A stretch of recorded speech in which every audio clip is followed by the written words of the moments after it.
وطندارای عزیز، سلامتی خداوند پادشاه سلامتی عیسی مسیح کت شما باشد هر جایی که هستین. خدا را شکر میکنیم بر یک وقت دیگه، یک روز دیگه، یک لحظه دیگه که خداوند بر ما عطا کرده تا که به حضور خدای مقدس بیاییم، او را بپرستیم، او را عبادت بکنیم و شکرگزار باشیم و بگوییم خدایا من تو را شکر میکنم به خاطر از اینکه تو خداوند ما هستی، تو خالق و مالک ما هستی، تو دهنده هر چیز نیکو بر ما هستی. واقعا خداوند مهربان است. در این دنیای پر از جنجال که ما میبینیم، باز ما متاسفانه یک حادثه دیگه ای را در لندن دیدیم. این دفعه یک مرد نسل پرست، یک شخصی که قلبش از نفرت ها پر است، فرق نمی کنه که از کدام مذهب و دین و کدام راه و روش هستی، اگر مسیح را با خود نداری در تاریکی زیست میکنی، در تاریکی هستی. چی میکنه؟ صبح وقت کسایی که برای سحری رفتن در مسجد موتر را میگیره، بالای از یا میبره.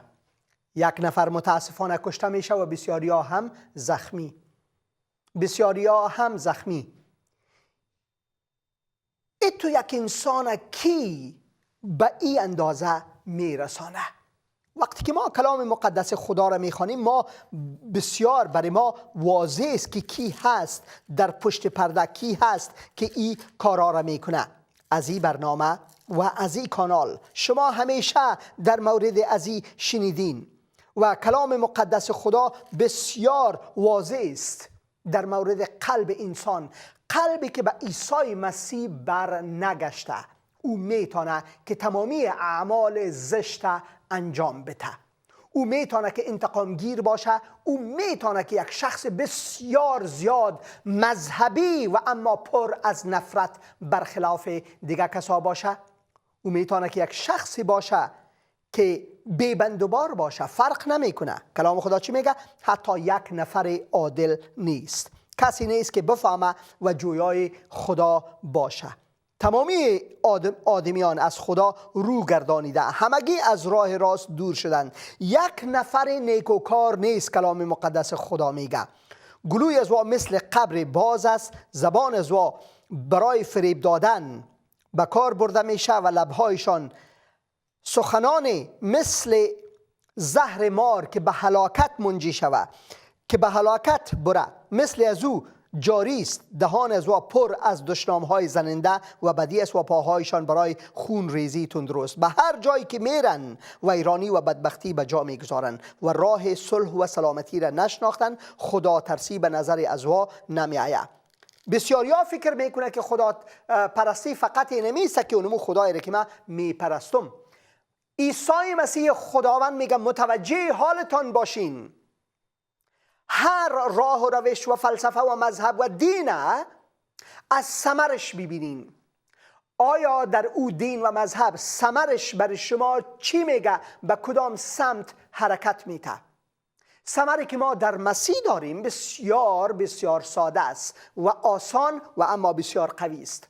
حتی دشمنایتان دوست داشته باشین، کسایی که از شما نفرت میکنن، کسایی که حتی شما را اذیت و آزار میرسانند، بر از او دعای خیر بکنین.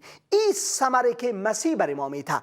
کلام مقدس خدا در مورد ثمر روح مسیح بسیار واضح است. ما بار بار از این برنامه گفتیم و اما ما باز هم میخوایم ایره برای وطندارای عزیز ما بگویم. یک مسیحی امکان نداره نفرت بکنه اگر او واقعا پیرو مسیح باشه. یک مسیحی امکان نداره که انسان کشی بکنه و انتقام گیر باشه اگر او واقعا از مسیح، از روح مسیح زاده شده باشه. کلام خدا برای ما میگه کسی که در مسیح است، کسی که روح مسیح را داره، کسی که پوری روح مقدس خدا را داره، کسی که خدا تسلیم روح خدا کرده، او این قسم است. اما ثمره‌ای که روح خدا، روح مقدس، روح مسیح به بار می آورد، محبت در قدم اولش محبت است. اگر شما به انسانهای دیگه محبت ندارین، متوجه باشین محبت به این معنا نه که شما هر چیزی یک کس تسلیم بکنین. نه، محبت به این معنا که شما هر چیزی که هر کس دیگه میگه و میکنه برخلاف شما او را تحمل بکنین و برش دعا بکنین. ایست محبت. محبتی نیست که بگویه یه شما که هستید که از همجنسگرایا بسیار وارا اما اعمالشان خوش ندارین، شما سعی که پر از نفرت هستین. نه نه نه نه نه، او نیست. محبت و قسم نیست. محبت قسم است که یک کسی همجنسگراست، ما از عمل از او خوشم نمیآید، عمل از او برخلاف احکام خداست و ما میخوایم از عمل از او دور باشیم. اما او شخصی که همجنسگراست او را با تمام دل و جان دوست داشته باشیم. ما باید بر از او دعا کنیم که خداوند او را از او نجات بده. به همون ترتیب بر هر کسی که مذهبی است و انتقامگیر است و نفرت میخواهد که بپاشانه بیفشانه، ما اعمال از او را دوست ندارم. به این معنی نیست که من از او نفرت دارم. به این معناست که ما بر از او دعا میکنیم که خدایا تو کمک او شخصه که او اصلاح شود. چیست؟ در قدم اول محبت، بعد خوشی، بعد سلامتی، بعد بردباری، بعد مهربانی، بعد خیرخواهی، بعد وفاداری، بعد فروتنی، بعد خویشتنداری است. ایست که از روح مسیح میآید و دیگه هیچ کسی ای را نداره، هیچ امکان نداره، هیچ مذهبی، هیچ شخص دینی، هیچ شخص فلسفی، هیچ امکان نداره این چیزها را در زندگی خود داشته باشه بجز ای که او شخص روح مسیح را داشته باشه. و کسی که روح مسیح را داره هیچ امکان نداره نفرت کنه از کسی. کسی که روح مسیح را داره هیچ امکان نداره انتقامگیر باشه. ما میتونیم که برخلاف از این که عقاید کسی تبصره کنیم و بگوییم که نه اشتباه است، و ما برخلاف از او شخص هرگز حق نداریم بکنیم، چون خدا برای ما اجازه ای را نمیده. خدا برای ما اجازه را نمیده. برای ما بسیار جالب است یگانه کسی را که عیسی مسیح گفت وای بر شما، یعنی تقریبا لعنت بر شما، گفت کسایی بودن که اهل مذهب خود عیسی مسیح بود. متوجه باشین این حال بعضی کسا میگه که اگر عیسی مسیح رو شما خدا میگیم پس او مذهبش چی بود؟ بله، عیسی مسیح به صورت انسان آمد و در دین یهودیت آمد. او در میان خود آمد و اما مردم خودش، قوم خودش او را رد کردن. او به حیث یک یهودی به صورت انسان کلان شد و بعد او چی میگه؟ میگه که وطندار عزیز من روی خط باشین، روی خط باشین، من شما رو میگیرم، روی خط باشین، روی خط باشین. او چی میگه؟ بعد از او چی میگه؟ میگه که من برای شما میگم، میگه من برای شما ایره بسیار واضح میگم که کسی که با شما دشمنی میکنه، مسیح ایره میگه کسی که با شما دشمنی میکنه بر از او دعای خیر بکنین. ما میتونیم که عقیده کسی را در موردش فکر کنیم، در موردش صحبت بکنیم و حتی رد بکنیم، اما او شخص ما باید دوست داشته باشیم. این را تنها یک مسیحی میتونه. وطندارای عزیز، خدا را شکر میکنم که خداوند بسیار خدای مهربان است و او واقعا ما را دوست داره. او میخواهد که ما قربتی از او را داشته باشیم. او میخواهد که ما به او نزدیک باشیم. او میخواهد که ما را دوست داشته باشه، آن طوری دوست داشته باشه که حتی ما نمیتونیم حساب از او را بکنیم. ای خداوند عزیز، شکر میکنیم تو را به خاطر تمامی مهربانی هایت. شکر میکنیم که تو ما را دوست داری. ای خداوند عزیز، شکر میکنیم که تو خدای مهربان هستی. خداوند عزیز، کمک ما بگو امروز وقتی که ما کلامت میشنویم، وقتی که شهادت ها رو میشنویم، در نام مقدس عیسی مسیح خداوند، آمین آمین. وطندار عزیزم روی خط هستین، صدای مرا نمیشنویم و اما شما صحبت بکنین. بفرمایید. الو. بله بله میشنویم، بفرمایید. فکر میکنم وطندار ما مشکل داشتن، مشکل اینترنتی داشتن، نتونستیم کتشان صحبت بکنیم و اما ما کوشش میکنم که از طریق سلفون ما ایشان بگیرم. برادر عزیزم، متاسفانه کامپیوتر ما صدایش نمیآید و شما را از طریق سلفون میگیرم. بفرمایید چیز صدای شما میاد. الان صدای شما میاد. بفرمایید وطندارای ما میبینن شما را. بفرمایید. الان تصویر منو دارید الان؟ بله بله. خب اولا که سلام میکنم به تمام خواهر برادرای گلم در هر کجایی که دنیا هستید. امیدوارم صحیح و سلامت باشید و همیشه در دستان خدای پدر آسمانی باشید. من محمد رضا عباسی هستم از کشور بلژیک. البته شهادتی قبلا دادم. قبل از اینکه بخوام صحبت کنم بخوام آیه از کلام خدا بخونم که رومیان 10 آیه 9 تا 11: زیرا اگر با لبان خود اعتراف کنی که عیسی خداوند است و در قلب خود ایمان آوری که خدا او را پس از مرگ زنده ساخت، نجات خواهی یافت. زیرا انسان با قلب ایمان می آورد و نیک محسوب می گردد و با لبهای خود به ایمانش اعتراف می کند و نجات می یابد. کتاب مقدس می فرماید هر که به او ایمان بیاورد هرگز خجل نخواهد شد. آمین آمین. خدا میگه کلام حقیقت، کلام راستی میگه. امروز من شهادتی دارم، چیزی که تو زندگیم اتفاق افتاد. میخواستم با تمام خواهر برادرای گلم، تمام فارسی زبان ها، تمام افغانستان، ایران، تاجیکستان، اونایی که بتونن این شهادت من باعث جلال نام عیسی مسیح بشه، باعث بشه که همینجور که من ایمان آوردم به عیسی مسیح، به خدای زنده، به خدای عشق، اونام قلبشون لمس بشه، دستشون لمس بشه، ایمان بیارن. امروز از شهادت زندگی میخوام بگم. من بر فصل یک روز به سمت کلیسا میرفتم و میخواستم برم خداوند زنده عیسی مسیح رو پرستش کنم.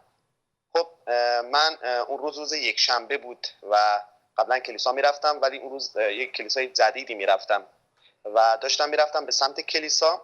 خب بر اساس اتفاق چیزی که آدرس دوستم داده بود، خب به اون مسیر رفتم و منتظر بودم که سوار اتوبوس بشم یا همون بوس بشم و به سمت کلیسا برم خداوند زنده عیسی مسیح رو با اشتیاق و شادی پرستش کنم. و بر حسب اتفاق اون روز تعطیلی بود، اون بوس، اون مسیر اونجا نمی اومد. خب منم نمیدونستم که حالا در حد اطلاع کاملی نداشتم که این میاد یا نه. خب حدوداً 1:20 دقیقه منتظر بوس بودم که بوس بیاد من به سمت کلیسا حرکت کنم. منتظر بودم دیگه، در حال تقریبا 10 دقیقه رو منتظر بودم. یک خانم اون طرف خیابون منو دید. اون خانم اصلا نه شناختی با من داشت، نه من اون خانم رو میشناختم، نه چیزی. از اون طرف خیابون منو صدا زد، حالا به زمان فرانسوی، گفت که امروز اینجا نمیاد بوس و اینکه بیا که من تو رو ببرم جلوتر. من یه سال برام پیش اومده بود، اون خانم که اصلا منو نمیشناخت چجوری اومد منو به من گفت که بیا ببرم بالاتر، در صورتی که اگه از اون بوس جا میموندم نمیتونستم به اون مسیرم حرکتم ادامه بدم و نمیدونستم باید چی کار بکنم. و اینکه اساس جلوتر رفتم دیدم که اون خانوم خداوند زنده عیسی مسیح سر راه من قرار داد. خداوند زنده عیسی مسیح بود که تونست سر راه من قرار بده و بتونم برم خداوند زنده عیسی مسیح رو پرستش کنم، ستایش کنم که عیسی مسیح منو به من گفته بود وارد کلیسا بشو و با شادی و با عشق با پرستشش کنم، چیزی که خداوند عیسی مسیح گفت. آمین. که قلب منو لمس کرد، همونجور که من دیدم که اصلا اون خانم منو نمیشناخت، ولی عیسی مسیح چون گفت نه تو امروز باید بری کلیسا، چون به خاطر منو با شادی با سرود پرستش کنی، اون خانم رو سر راهت قرار دادم. در صورتی که اون خانم خداوند زنده عیسی مسیح سر راه من قرار داد که بتونم اون کاری که انجام بدم و بتونم خداوند زنده عیسی مسیح رو پرستش. آمین آمین. خداوند شما را برکت بده برادر عزیزم. واقعا شهادتتان باعث تشویق بسیاری ایماندارا در چارگوشه دنیا حتما میشه که خداوند وقتی که ما مشتاق از این باشیم که خداوند عبادت بکنیم، مشتاق از این باشیم که خداوند خدمت بکنیم، خداوند برای ما مهیا میسازه، فرق نمیکنه که در چی حالت قرار داریم. بسیار تشکر از شهادت کوتاهیتان برادر عزیزم. خداوند برکتتان بده. اگه پیغامی هم داشتم می‌خواستم به برادرای گلم بگم. اگه 2 دقیقه دارین برادرم، چون ما برنامه خیلی پر است. خواهش میکنم. من امروز پیغامی دارم به تمام خواهر برادرای گلم. ببینید هر کجای دنیا که هستید، اگه پناهنده اید، هر مشکلی که دارید، مشکلاتت به دست خداوند زنده عیسی مسیح بسپارید. اون واقعا حلال مشکلاته، طبیب اعظمه. آمین. میتونید در نامش میتونید دریافت کنید. امروز من که به عیسی مسیح ایمان آوردم، امروز میخوام جلال نامش در تمام فارسی زبانان، افغانستان، ایران، تاجیکستان جلال نامش باشه. بتونیم با آزادی، بدون هیچ تردیدی، بدون هیچ ترسی بتونیم خداوند زنده عیسی مسیح پرستش کنیم، ستایشش کنیم. اون چیزی که کلام خودش میگه، چون کلام حقیقته، کلام راستیه. پس همه چیز در مسیح وجود داره. پس امروز در دستان مسیح هر چی بخوایم میتونیم دریافت کنیم. امروز اگه نشستیم پای شبکه آواز مسیح داریم حرفای منو گوش میکنی، منم یکی مثل شما بودم، یکی بودم که مشکلات خیلی داشتم، ولی وقتی به عیسی مسیح ایمان آوردم زندگیم عوض شد، زندگیم دیگرگون شد. هللویا. زندگی میخوان از عیسی مسیح، عشق میخوان از زندگی، چون کلام محبته، کلامی که ما رو به سوی عشق میبره. وقتی شما کلام رو بخونی هم عشق میورزی، چون کلام حقیقته. هر چیزی، چون هر کس به عیسی مسیح ایمان بیاره نجات رو دریافت میکنه. آمین. چون نور حیات زندگیه. پس بیاین امروز نه، همین الان، همین ثانیه، دعوت از من نه، دعوت از خدای زنده. آمین. منم امروز راه تاریکی بودم، ولی الان نور رو دریافت کردم، نجات آمین. کردم. پس امروز بشین پای تلویزیون، از شبکه‌های تلویزیون، آواز مسیح، شبکه‌های مختلف، امروز بشین کلام خدا رو بشنو و به عیسی مسیح ایمان بیار. یعنی بهتون قول میدم یه روزی که محمد رضا عباسی به عیسی مسیح ایمان آورد، محمد رضا عباسی راهش گم کرده بود، نجات حقیقی رو نمیدونست، ولی به وسیله عیسی مسیح نجات رو دریافت کرد. نجاتی که ابدیه، نه الان، نجاتی که همیشه و هر لحظه و هر ثانیه این نجات شامل منه. پس منم مثل شما بودم، پس الان نه، فردا نه، همین لحظه، همین ثانیه بگید خداوند زنده عیسی مسیح، ایمان دارم که بعد از 3 روز از میان مردگان برخاستی. اینو بهش بگو، بذار وارد قلبت بشه، بذار وارد زندگیت بشه. اون موقع می‌بینی زندگی چقدر شیر. آمین آمین آمین. در نام یگانه پرستش و پاکش عیسی مسیح که به خاطر گناه‌های ما بر روی صلیب رفت تا ما زرد نکشیم، عذاب نکشیم. عیسی مسیح. آمین. این بود شهادتم. امیدوارم که همیشه بخواهر برادر گلم در زیر سایه خداوند زنده عیسی مسیح جلال نامش بدید و این همیشه از من داشته باشید. شما اگه نجات رو دریافت کردید، باید یکی دیگر هم نجات شاملش بشه، چون از شما خوشی زندگی رو از مسیح داره. شما باید نجات رو به دیگران هدیه بدید. هللویا. آمین آمین. هدفتون اگه زندگی من تغییر کرد، زندگی دیگران تغییر کنه. هدف من اینه که من امروز اگر زندگیم عوض شد، میخوام زندگی دیگرانم عوض کنم. بله آمین. مفت یافتین و باید مفت بتین. هللویا. هللویا. آمین. زنده باشید. ازت شبکتون تشکر میکنم. تشکر از شما برادریم. تشکر از در اختیار من گذاشتید. دوست دارم همیشه صحیح و سلامت باشید که بتونید کار خداوند رو به قشنگی انجام بدید، به خوبی. همیشه سلامت باشید، چون کار خدا هنوز با ما کار داره. ما هم هنوز میخوام فقط جلال نامش باشه که اون چیزی که ما به دست آوردیم بتونیم مفتی به دست آوردیم، مفتی هم بدیم. بله. هللویا. آمین. بسیار تشکر برادریم. خداوند برکتتان بده. واقعا بسیار لذت بردم از پیامتان و شهادت کوتاهی که داشتین. و وطندارای عزیز، برادر عزیز ما، شهادتشان در روی یوتیوب هست، در صفحه یوتیوب ما که قبلا شهادت داده بودن که چطور به عیسی مسیح ایمان آورده. لطفاً گوش بگیرین او را هم و امروز چیزی گفته بالای از او هم توجه کنین که واقعا شیرین گفته خداوند مهیاگر است، خداوند واقعا ما را نجات میده. و کسایی که نجات یافتین، همین قسمی که برادر عزیز ما گفت، کسایی که نجات یافتین متوجه باشین که نجات یافتید تا که خدمت خداوند بکنین، نیکویی که شما یافتین او را برای دیگران برسانین. در فیض خداوند شادمان باشین. بسیار تشکر برادرم، خدا حافظتان. در دستان فیض عیسی مسیح باشید، همراه با برکت خداوند، همراه با فیض سلامتی عیسی مسیح. آمین. موفق باشید در دستان پرفیض عیسی مسیح. تشکر برادرم، تشکر. خدا را شکر میکنم بر از این برادر ما و بر غیرتش برای ملکوت خداوند. خدا را شکر میکنیم. امروز یک برادر بسیار عزیز داریم که البته هفته گذشته گفته بودیم بنا به مشکلات تکنیکی از طرف از او متاسفانه نتونستیم که ایشان بگیریم، و اما امروز کتی ما هستن و خود معرفی میکنن که شهادت بدن که چطور به عیسی مسیح ایمان آوردن. وطندار عزیز ما مانده نباشی. هلو. سلام علیکم، مانده نباشی. سلام علیکم برادر حسین اندریاس. خدا را شکر میکنم برادر عزیز ما، سلامتی خداوند کت شما باشه. شکر میکنم، بسیار تشکر. عرفان جان عزیز که شما این وقت بالاخره جدا کردین تا که در این برنامه بیاین و شهادت بتین که چرا به عیسی مسیح ایمان آوردین. یعنی قصه را لطفاً برای وطندارای عزیز ما بگوین. اول امیدوارم جور و صحتمند باشی آقا برادر حسین اندریاس. دوما احسان با این برنامه‌ای که شما دارید که صدای ما ایماندارا را به عیسی مسیح خدای زنده این دنیا و اون دنیا به گوش همه خواهر و برادرای فارس زبان و دری زبان میرسانید. بسیار تشکر میکنم.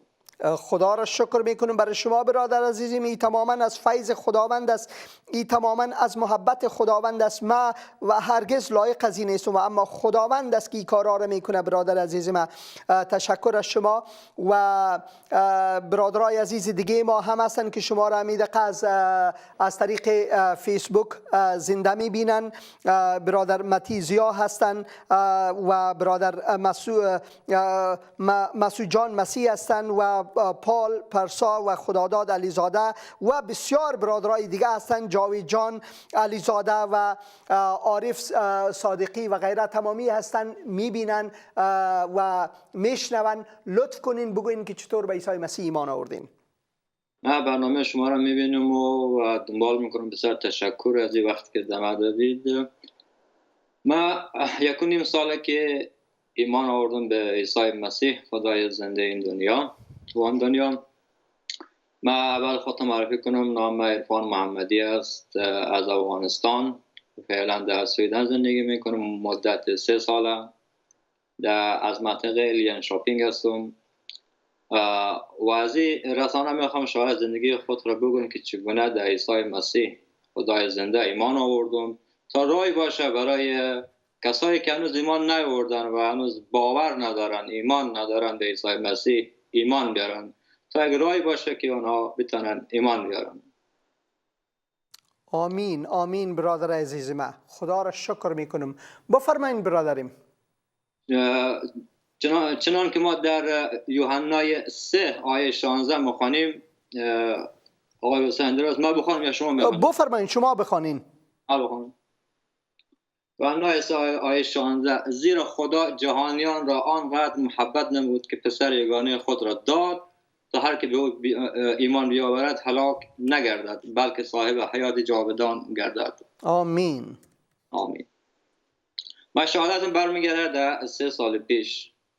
3 سال پیش که من در کمپ زندگی میکردم. دیگه هر کی برنامه رو میبینه و گوش میکنه اصلا میدونه که سختی راه، مشکلات در سر، بدبختی هایی که داشتیم و هست، رنجی کشیدیم دیگه. خیلی زندگی برای من خیلی سخت بود و خیلی بسیار بسیار مشکل بود و اصلا نمیتونستم با این موضوع کنار بیام. همیشه خسته بودم، کوفته، همیشه گوشه‌گیر بودم.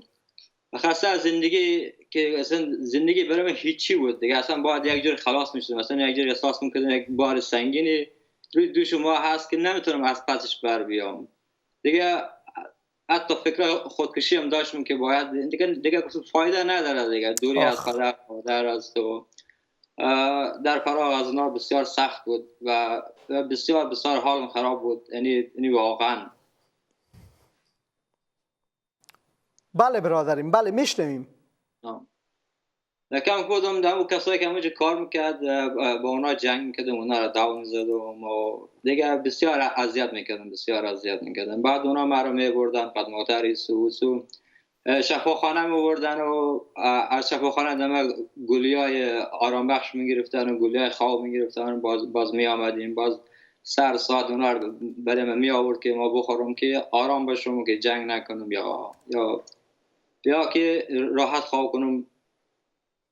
و این از بود. بعد که در مکتب ما رفتم، مکتبم همین مکتبم حال خراب میشد. مکتب خیلی خیلی کلانه، خیلی کلانه. ما در مکتبم دکترم داریم حال خراب میشد، مرا میبردن پیش دکتر. از این باز زنگ میزدن در کمبه که بیا که عرفان حالش خراب شده بیر بورید پس. و از اون خدماتر می آمدن، از پس مرا میبردن. مرا که میبردن، بعد لکن که ما بودم مثلا یک مردم می آمد همونجا برای از ما گپ میزد که قوی باش، ایمان داشته باش، همه چیز حل میشه، جور میشه، زیاد فکرش نکن، قصهش نخور. خلاصه بعد مرد همیشه می آمد. نمیدونم بعد چی شد، بعد چند وقتی مرا از کم روان کردن پیش خانواده همون مردی که همیشه پیش من می آمدن. همیشه پیش من می آمدن. رفتم در خانه از اونا که ما بمانم، زندگی کنم. بعد که در خانه از اونا که ما رفتم، باز خانهشون بسیار کلان است، بسیار خیلی کلان بودن. بعد یک اتاق دادن از ما همون اتاق ما میشیشتم. بعدم مثل همیشه گوشه‌گیر بودم، با کسی گپ نمیزدم، جای نمو رفتم و با بنده خدا ما جنگ میکردم. بعد این خانم همون مرده که همه حال ما که این قسمی میدید بسیار چخرا میکرد، دال ما بسیار چخرا میکرد. یعنی واقعا الان که فکر میکنم اونا ما خیلی خیلی خیلی اذیت میکردم. خب دست خودم نبود، حال ما خراب بود. و همیشه خاتون شید برای من دعا میکرد به نام عیسی مسیح. همیشه همین دعا برای من میکرد. گلیای مرا می آورد، سر وقت می آورد که من خواب کنم، آرام باشم. بعد اونا مرا خیلی دعایی کردن، خیلی دعایی کردن. قدمتر مو بردن عدی شهر دو شهر پیش دکتر، وقت بگیر پیش روانشناس ها بسیار وقتشان پر بود، یعنی وقت نبود که ما بریم. بعد مجبور بودیم عدی شهر دو شهر بریم و مثلا پیش دکتر بریم. بعد هم قرص میداد، قرصای به نام آتراکس بود و قرصای چی که ما آرام باشم و خواب کنیم. بله آرام باشم و خواب کنیم. بعد که ما در خانه که بودم، بعد میدیدم که اونا هر هفته میرن کلیسا و دیگه خب اونا میرفتن، ما در خانه بودم. تا بعد از مدتی یک از هفته که مثلا اونا رفتن، در ما گفتن که عرفان ببریم کلیسا، شاید یکم آلوای تعوض شونه، شاید بهت خوش بگذره، بریم کلیسا. ما واقعیتش کلیسا را از بیرون دیدم، بسیار کلان و همیشه مثل یک زنگ دمنیش اینطوری فقط ما میشنیدیم، تق تق تق یک زنگ بود. بعد خیلی دیگه گفتم بریم حالا هم فعال هم تماشا. بعد خودخواه حاضر کردم با اونا رفتم رفتم کلیسا. رفتیم که موقعی که بسا بختم وارد بشم کلیسا واقعا کلیسا خیلی کلانی بود، بسیار بزرگ، بسیار.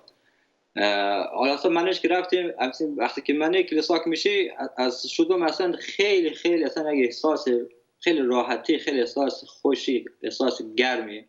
حالا اصلا دم در از ما استقبال کردن و اینا، بسیار اول پرسی گرم و آقا وارد شدم اینجا. بعدم نشستیم، برنامه شروع شد.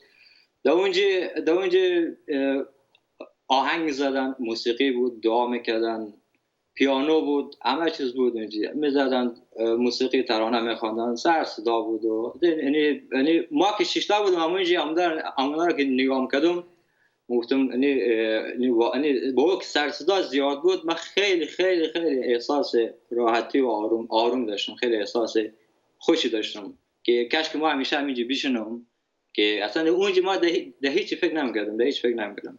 حالا از هر چی بود تمام شد دیگه، مراسم تمام شد و ما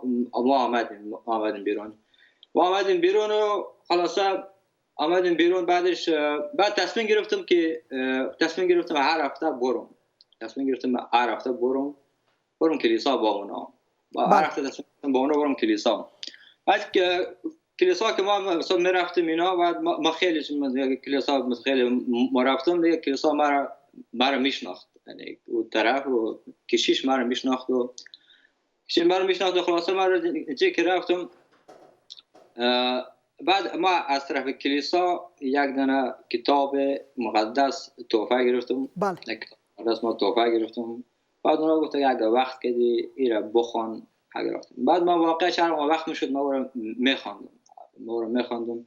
کتاب مقدس از معجزات حضرت عیسی خیلی گفته شده و همه میدونن، نیاز نیست که ما بگم. کسایی که ایماندار هستن را خواندن. بعد که ما کتاب مقدس رو میگرفتم، همینطوری که ما رفتم، بعد در واقع خیلی اصلا یک جوری راحت‌تر شده بودم، یعنی خورده به حساب بگی چابکتر شدم، چالانتر شدم. بله. بعد از مدتی که ما رفتم اینا، در یک از هفته ما در کلیسا 6 بودیم. بعد کشیش بعد از پایان مراسم گفت که اگر کسی مشکلی داره، اگر کسی مثلا تازه یا مشکلی داره، بیا پیش ما تا ما برش دعا بکنیم. بله ما تا برش دعا کنیم. بعد ما گفتم بریم پیش، حالا بریم چی میشم. گفتم ما گفتم مشکل دارم و صاحب بریم دعا. بعد کشیش دستش مان بله سرم. موقعی که دعا میکرد گوشام داغ شده بود و یک جوری احساس میکردم که یکی از داخل مرا ای سیخ میزنه، مثل یک جرقه، همطوری انگار که سبک، انگار که اصلا به هیچ فکر نمیکنی، اصلا آزاد شده، انگار که اصلا بدون لباس، اصلا مثل اونه که اما باری که ما داشتم از ما گرفته شد، یعنی بارتان سبک شده میرفت. بله بار ما سبک شده میرفت، انگار که اصلا هیچ ندارم، اصلا خیلی راحت سبک و یک اکسن خیال که الان چپه میشه، الان درم بی‌حس میشم. بعد از پایان دعا بعد ما برگشتیم، بعد از کشیش که دعا رو خواند اینا، بعد ما آمدیم نشستم، بعد تمام شد و بعد که برگشتیم خانه. از همون روز دیگه ما اصلا عرفان قبلا نبودم، یعنی او عرفان وجود نداشت. بله. چون من دیگه نه سراغ گلی رفتم، نه جنگ میکردم و نه اصلا هیچ گپی نبود.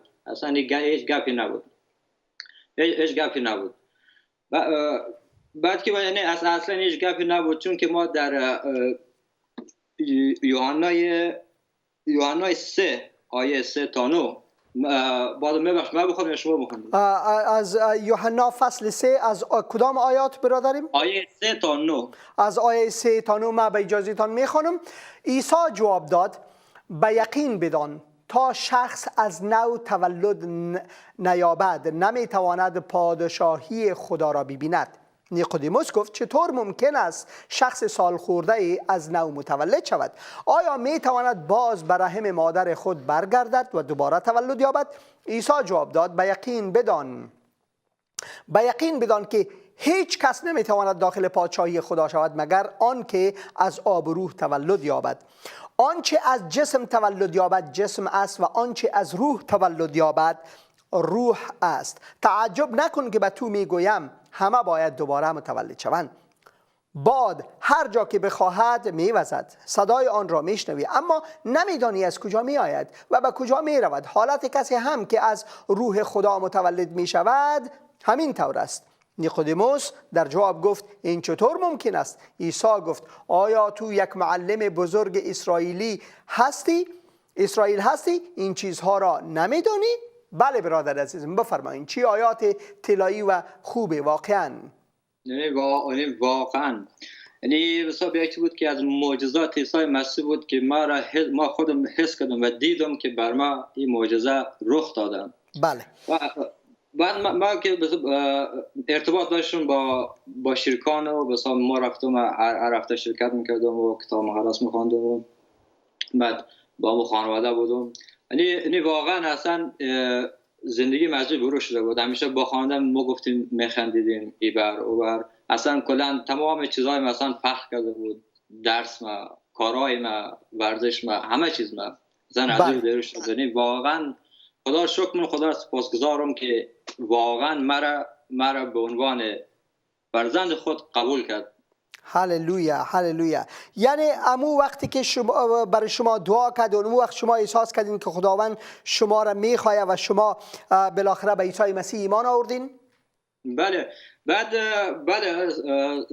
100% بعد ما در خانواده خود گفتم با مخانده که ما زندگی میکردم. بله. در مخانده گفتم که ما عیسی را به حیث راه راستی و خدای خود قبول دارم. هللویا. و اونام خیلی خوشحال شدن و ما را تک تک بغل کردن و گفتن تو اگر عیسی را به خدای خود قبول داری باید غسل تعمید بگیری که ایمان تکمیل شنم. و ما در تاریخ 2016 ما غسل تعمید گرفتم. سال 2016. خدا را شکر میکنم. برادر عزیزم، ایمان ما اونمو لحظه تکمیل میشه. شما خدا را شکر قمانده خداوند قبول کردین. ایمان ما اونمو لحظه ای که ما به عیسی مسیح ایمان میاریم، خدا تسلیم میکنیم. حتی اگر ما غسل تعمیدم نگیریم ما جنت میریم، ما خانه خداوند میریم. و اما ایمان ما اونمو لحظه تکمیل میشه.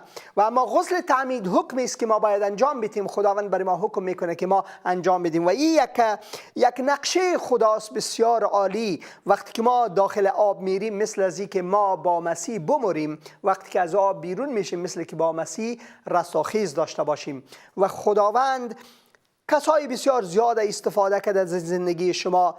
زندگی مهاجرت بسیار زندگی مشکل است، بسیار زندگی سخت است. انسان با تکالیف روانی مواجه میشه و غیره و غیره. و مثل قصه شما حتی کوشش کردین که به خودکشی دست بندازین و اما دست خداوند کوتاه نیست. خداوند باز هم به شما رسایی کرده. او دستگیر شما هست و او شما را برداشت از او خاک، از او دلدل، از او تاریکی، از او گناه شما را برداشت و به آغوش خود گرفت و کسی را برای شما مقرر کرد. خداوند یک خادم خود برای شما مقرر کرد که در شفاخانه بیاید و یا در اونجا که شما بستری بودین اوجا بیاید از شما مراقبت بکنه.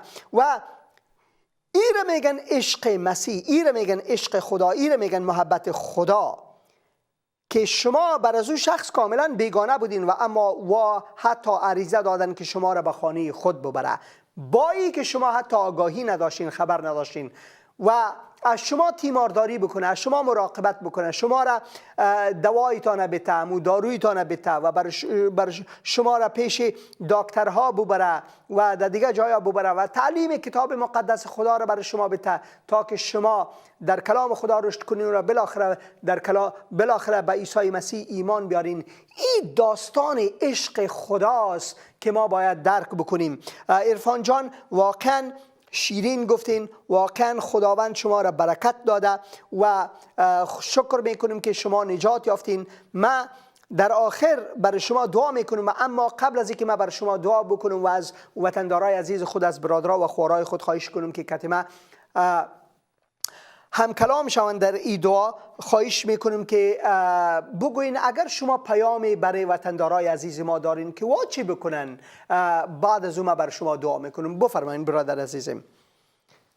ما یک آیه است که من خیلی دوست دارم که همه آیه بسیار بله بفرمایید برادریم. ما همه آیه لوقا 6 آیه 27 تا 30 را من خیلی دوست دارم. لوقا فصل 6 کدام آیات؟ آیه 27 تا 30. 27 تا 30 بفرمایید. 27 تا 30 را ما ایجا گذاشته مهربانی با دشمنان. به به به، بفرمایین حسین جان. پرده اگر دو نصف کنین در یکی سهش اگری آیات بیارین بسیار خوب میشه. شما خودتان بخوانین برادر عزیز، ما روی پرده آوردیم. اما به شما که سخن مرا میشنوید میگویم به دشمنان خود محبت نمایید، به آنانی که از شما متنفر نیکی کنید، برای آنانی که به شما دشنام میدهند دعای خیر کنید، برای آنانی که با شما بدرفتاری میکند دعا کنید. وقتی کسی به صورت تو میزند، طرف دیگر صورت خود را هم پیش او ببر. وقتی کسی که قبای تو را برمیدارد، بگذار پیراهنت را هم ببرد.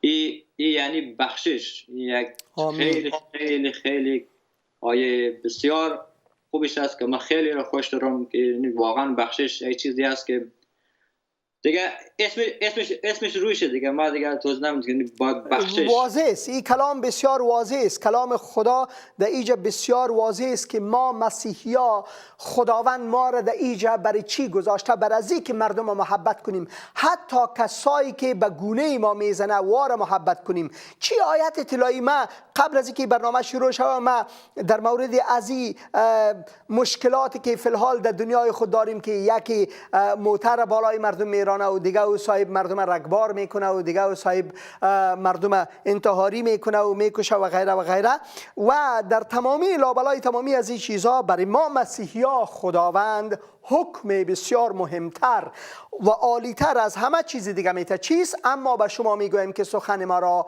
میشنوید، یعنی کسانی که مسیح هستین، چی؟ به دشمنان خود محبت نمایید، به آنانی که شما نفرت دارند نیکی کنید. به به به، چقدر دعای عالی! و برای آنانی که به شما دشنام میدهند دعای خیر کنید، برای آنانی که به شما بدرفتاری میکند دعا کنید. تنها و تنها و تنها و تنها وطندار عزیز من متوجه باشین، تنها کسی که روح مسیح را داره میتونه این کار را بکنه، دیگه کسایی این کار را نمیتونه. از همین خاطر ما میبینیم که چقدر انتقام و انتقام گیری است، چقدر انتقام و انتقام گیری است. یک وطندار عزیز من نوشته کرده برای ما بعد از حادثه لندن که متاسفانه دیروز صورت گرفت، برای من نوشته کرده دیدی این دفعه یک مسیحی شما بود که این کار را کردن و قلب مسیح را نداره. وطندار عزیزم، سفید پوست کی بود به این معنا نیست که او مسیحی است. در آمریکا، در اروپا اکثر سفید پوست ها مسیحی نیستند. بعضی ها حتی در نام مسیحی هستند و اما وا مسیح را نشناختند. و مثل عرفان جان مسیح را لمس نکردند، و مثل عرفان جان با مسیح لمس نشده، و مثل عرفان جان روح مسیح را ندارند و تنها دولی میان خالی است که دم دم میکنه و اما محبت خدا در وا وجود نداره. سفید پوست بودن و یا آمریکایی بودن، اروپایی بودن به این معنا نیست که مسیحی است. یکی از خویشای خود ما یک روز در موتر سفر میکردیم، وقتی که ما در مورد کلیسا در مورد مسیح صحبت کردیم، گفت شما بوی خارجی میآید، در حالی که خودش در آمریکا سیجا میگه بوی خارجی، خودت خارجی استی، این سفید پوستا رو خارجی میگی بوی خارجی میآید. مسئله در اینجاست که عیسی مسیح در شرق میانه در دنیا تولد شد و شرق میانه وقتی که ما میگیم اروپا نیست، آفریقا نیست، آسیاست. او در آسیا تولد شد، او در یک خانواده یهودی تولد شد، او شرقی است نه غربی. کلام مقدس خدا وقتی که ما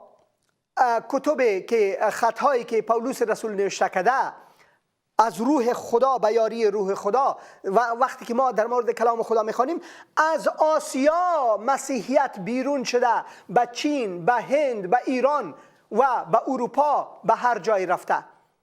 متوجه باشین که ستاره شناسا به خاطر عبادت نوزاد عیسی مسیح از کجا آمد؟ از فارس زمین آمد. فارسی ها آمدن به عبادت شاه شاهان.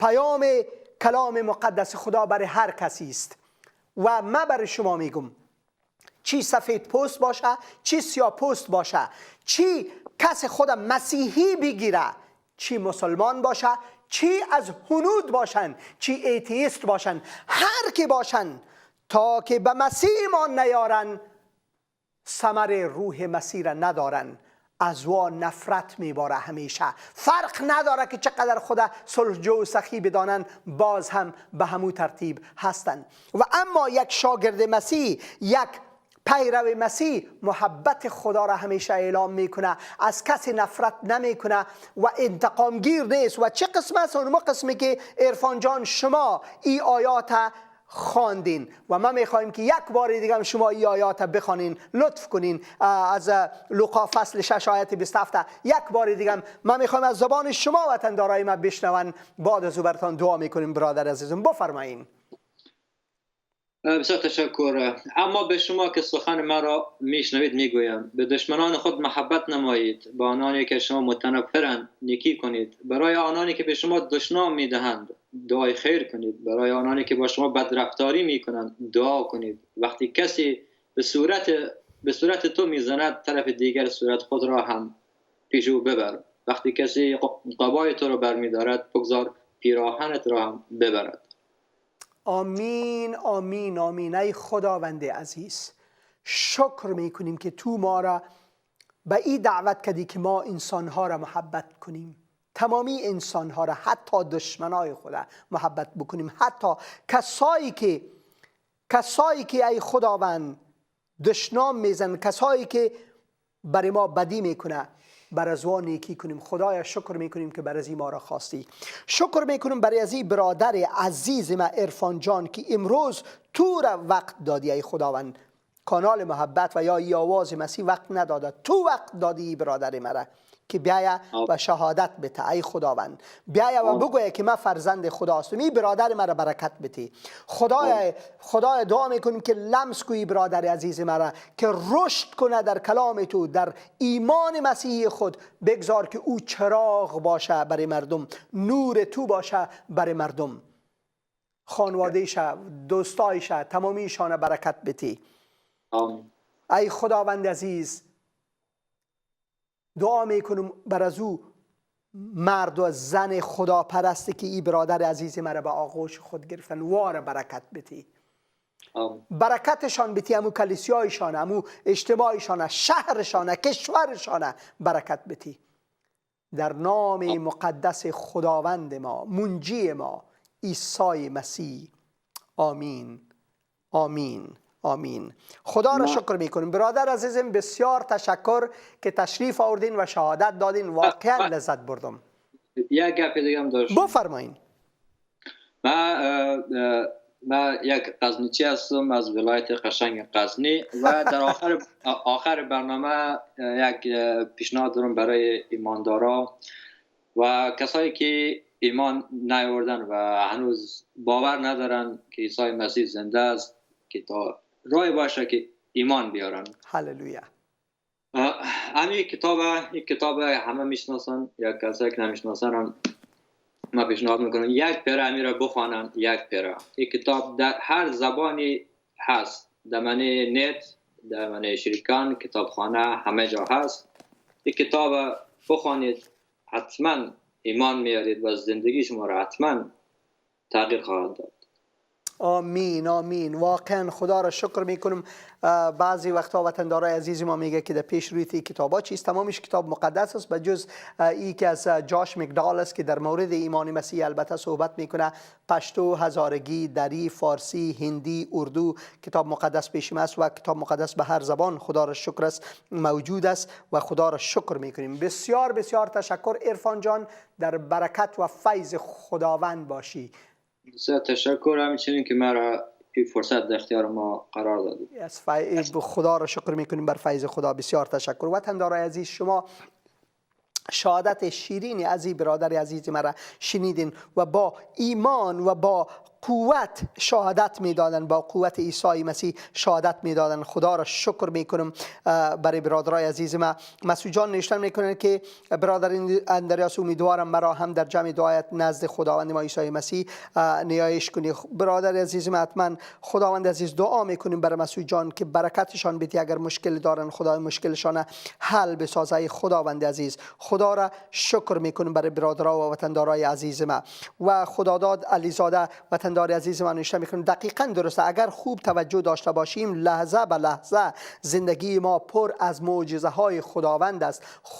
خداوند بار بار شکر که منو گناه مرا بخشیدی و مرا پذیرفتی. خدایا شکرت خدایا. هر کس خواهان تو و در جویای تو هست زمین را برایش فراهم کن. آمین آمین. بر از این دعاهایتان وطندار عزیزم خدا را شکر میکنیم. برادر دانیال ابراهیمی، برادر خداداد و دیگه وطندارای عزیز ما، تمامیتان از تمامیتان بسیار تشکر و ما ایمان داریم که تمامیتان در دعا هستین همیشه. وطندارای عزیز من میخواستم برای شما فقط امروز موضوع ما در مورد ازی که خداوند چطور با محبت و مهربانی خود ما را نجات داد. البته این موضوع را میگذاریم برای روز بعدی. میخواستم که براتان چند آیات از کلام مقدس خدا از انجیل مقدس متی فصل 8 بخوانم از آیت 14. اگر ما بخوانم در این قسم نوشته است: وقتی عیسی به خانه پطرس رفت خشوع پطرس را دید که در بستر خوابیده است و تب دارد. عیسی دست او را لمس کرد، تب او قطع شد و برخاست و به پذیرایی عیسی مسیح پرداخت. همین که غروب شد بسیاری از دیوانگان را نزد او آوردند و او با گفتن یک کلمه ارواح ناپاک را بیرون می کرد و تمام بیماران را شفا می داد تا پیشگویی اشیای نبی تمام شود که گفته بود او ضعف‌های ما را برداشت و مرض‌های ما را از ما دور ساخت. وطندارای عزیز ما، کلام مقدس خدا برای ما در مورد عیسی مسیح چی میگه؟ در مورد عیسی مسیح میگه که وقتی که عیسی مسیح به خانه پطرس رفت خشوع از او مریض بود، در بستر بود، و اما وقتی که او را لمس کرد تب اونمو بیماری او را رها کرد، قطع شد تمامی از این چیزها و او همین که ای شفا یافت فوراً خیست و به پذیرایی عیسی مسیح پرداخت. ما مؤمنین عیسی مسیح امروز چطور میتونیم که عیسی مسیح را پذیرایی کنیم؟ ما چطور میتونیم؟ وقتی که ما نجات یافتیم، عیسی مسیح ما را لمس کرد، ما شفا یافتیم، او وقت ما چطور میتونیم که عیسی مسیح را پذیرایی کنیم؟ ما میتونیم اما قسمی که عیسی مسیح گفت که اگر یک پیاله آب برای از یا کسایی که مرا خدمت میکنن، یک پیاله آب برای مردم بتین، این اجر داره برای شما در آسمان. ما میتونیم عیسی مسیح را به این ترتیب پذیرایی کنیم که فوراً اما وقتی که نجات میافیم به این معنا که ما شفا میافیم از گناه ها، از کلانترین مرض فلج شدن و یا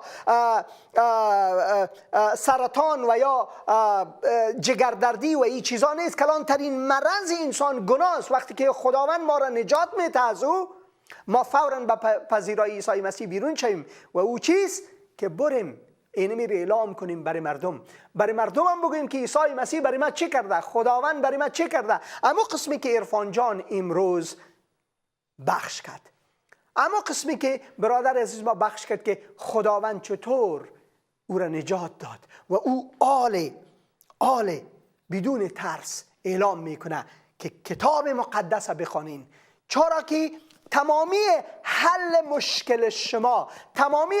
مشکل شما در این کتاب ذکر شده. این کتاب فیضنامه خداست، محبتنامه خداست، رحمتنامه خداست برای شما وطندارای عزیز من. این کتاب یگانه چاره شماست.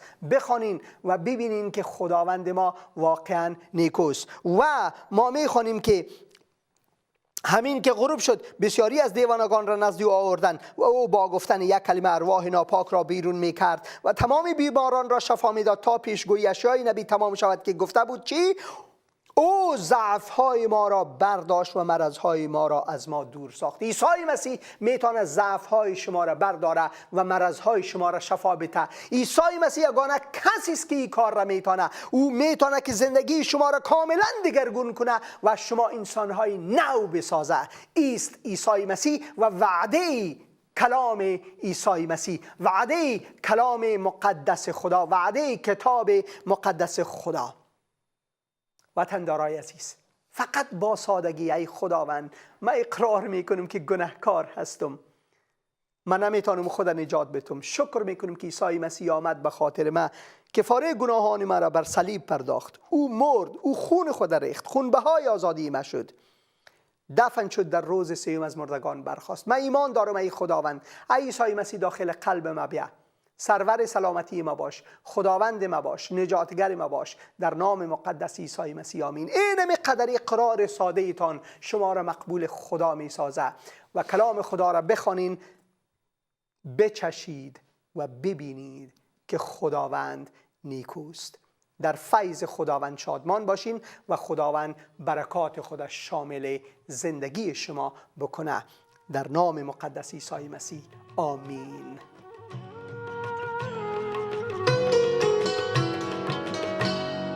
دوستم مسیح، یارم مسیح، در هزاران عزیزم مسیح، تنها هادیم تویی ای مسیح، تنها هادیم تویی ای مسیح.